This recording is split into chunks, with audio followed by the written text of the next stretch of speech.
ମନେ କରି ଦେଖୁନ କଣ ଜାଣୁଛୁ ଚମଡ଼ା ଅଛି ଦେଖୁନ ମୁଁ କଣ ଗୋରୁ ଚମଡ଼ା କୋଉଠୁ ଆଣିଲ କିଣିକି ଆଣିଯିବା କୋଉଠୁ କିଣିକି ଆଣିଲ ଗୋରୁ ମରା ହେଇଥିବ କୋଉଠି ଆଣିଥିବ ନା କୋଉଠି କିଣିକି ଆଣିଲ ଯଦି ସେ ଗୋରୁ ଚମଡ଼ା ତମେ କୋଉଠୁ ଆଣିଲ ଗୋରୁ ଚମଡ଼ା କୁହ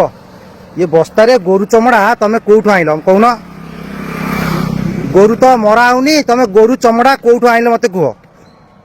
ଗୋରୁ ଚମଡ଼ା ତମେ କୋଉଠୁ ଆଣିଲ କୁହ ତମେ ସିରିପେର ଲୋକ ତ ଆମର ଏଠି ହିନ୍ଦୁ ରାଷ୍ଟ୍ର ହିନ୍ଦୁ ଧର୍ମ ଚାଲିଛି ତ ଗୋରୁ ମରା ହଉନି ତମେ ଗୋରୁ ଚମଡ଼ା କୋଉଠୁ ଆଣ ଗୋରୁ ମାରିକିରି ଚମଡ଼ା ଆଣିଥିବ ନା ମାଉଁସ ଖାଇକିରି କଣ କରିକିରି କୋଉଠୁ ତମେ ଆଣିଲ କୁହ କୋଉଠୁ ଆଣିଲି ଏଇଠୁ ଆମର ଏଇ ସିରିପାରୁ ଆଣିଲି ଆଉ କୋଉଠୁ ସିରିପେରେ ଗୋରୁ ମରା ହଉଛି ତ କୋଉ ଦିନ ମରା ହେଇଥିଲା କାଲି ମରା ହେଇଥିଲା କେତେଟା ତିନିଟା ମରା ହେଇଥିଲା ଗୋରୁ ତମେ ସମସ୍ତେ ସିରିପେର ଲୋକ ଖାଇଛ ବାହାଘରିଆ କଣ ବାହାଘରିଆ ମରା ହେଇଥିଲା ଗୋରୁ ସେ ଚମଡ଼ା ନେଇକି ଆଇଛ ଆଚ୍ଛା ଆଚ୍ଛା ହଉ ଠିକ ଅଛି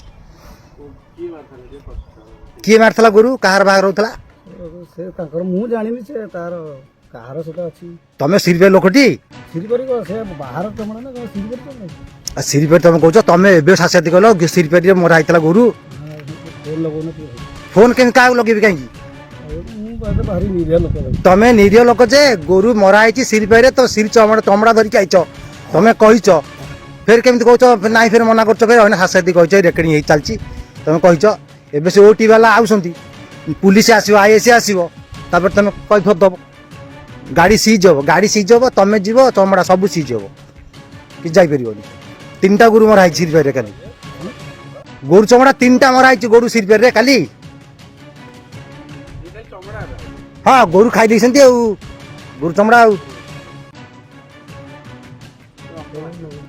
ଇଏ ଆଜ୍ଞା ଦେବଦଳପୁର ଥାନା ହେଲା ବାରିପାଟଣା ସିରିପାରି ଗ୍ରାମରୁ କାଲି ଗୋମାଂସ ମରା ହେଇଥିଲା ଗୋରୁ ତିନିଟା ମରା ହେଇଥିଲା ତାର କିଛି ମାଂସ ଆଉ ଚମଡ଼ା ସେ ବସ୍ତାରେ ଏଠି ଅଛି ଆପଣମାନେ ତ ଦେଖୁଥିବେ ଆମକୁ ଖବର ଆସିଥିଲା ଆମେ ତୁରନ୍ତ ଏଇ ଗାଡ଼ିଟିକୁ ଅଟକାଇଥିଲୁ ଗାଡ଼ିଟି ଅଟକାଇବା ଭିତରେ ସେ ଲୋକଟି ଏଠୁ ଦୌଡ଼ି ପଳେଇଥିଲା କିନ୍ତୁ ଏଥିରେ ଗୋରୁ ମାଂସ ଅଛି ଆମେ 100% ସିଓର ଆମେ ତାକୁ ପଚାରୁଥିଲୁ ତାକୁ କହୁନୁ ପଚାରିବା କଥା